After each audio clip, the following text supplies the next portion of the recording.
সংস্কৃতি পুনরুদ্ধারে কি ব্যবস্থা নেবে? আমাদের মাগুরা জেলার সংস্কৃতি হচ্ছে একটা দেশের সমগ্র সমাজের দর্পণ হচ্ছে সংস্কৃতি।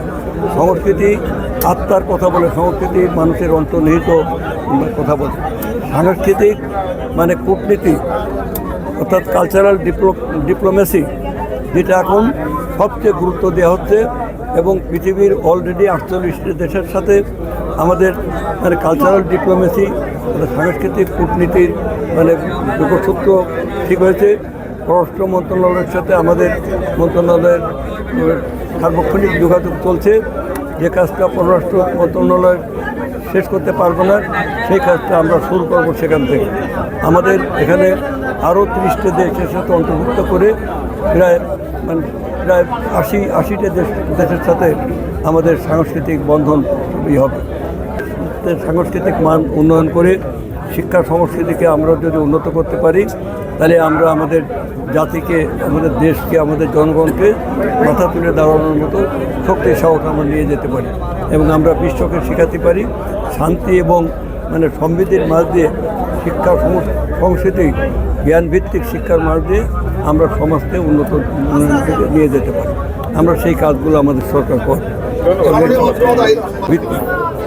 মাগুরার ক্ষেত্রে আমরা বলতে চাই যে মাগুরার সবচেয়ে অনুন্নত এবং অনগ্রসর একটা জেলা। আমাদের এই মাগুরার মানে যেদিকে তাকাই সব দিকে শিল্প কলকারখানা আছে, দিনাজপুরে আছে, যশোরে আছে, ফরিদপুরে আছে, কিন্তু মাগুরায় নাই। মাগুরায় আমরা চেষ্টা করব, সর্বাধিক অগ্রাধিকার দেব যে এখানে শিল্প কলকারখানা গড়ে তোলার মতো পরিবেশ সৃষ্টি করা এবং এখানে শিল্পাঞ্চল গড়ার জন্য আমরা জোর দাবি জানাব এবং আমি আশা করি যে আমাদের এই সময়ে এই কাজটা আমরা করতে পারব। আমাদের সরকারের আরেকটি ঘটনা আছে, সেটা হলো সবচেয়ে গুরুত্বপূর্ণ, যে সমস্ত প্রকার চাঁদাবাজি, দুর্নীতি, ডাকাতি, চাঁদাবাজি, দুর্নীতি, মাদক ব্যবসা, মাদক পাচার এবং মাদক সেবন, এগুলোকে আমরা সম্পূর্ণরূপে আমরা নির্মূল করতে চাই এবং এটা থেকে আমাদের একবার ক্রমেই আমাদের কোনো ইয়ে নেই, ক্ষমা নেই, এটা আমরা আমাদের মূল কর্মসূচি হচ্ছে বেকার সমস্যার সমাধান করা।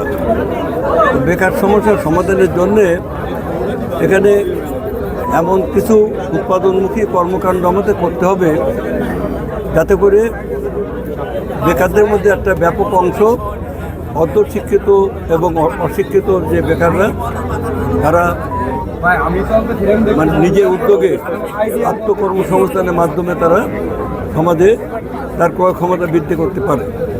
অন্যদিকে আমরা আমাদের সরকার এখানে বিভিন্ন ক্ষেত্রে আমাদের কর্মী নিয়োগ এবং সে ব্যবস্থা করা হচ্ছে।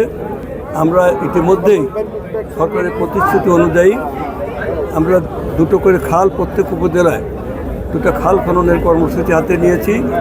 এরপরে আমরা নদী খনন প্রকল্প, যেটা নির্বাচনের সময় আমি বারবার বলতাম, আমরা নদী খনন প্রকল্প করব।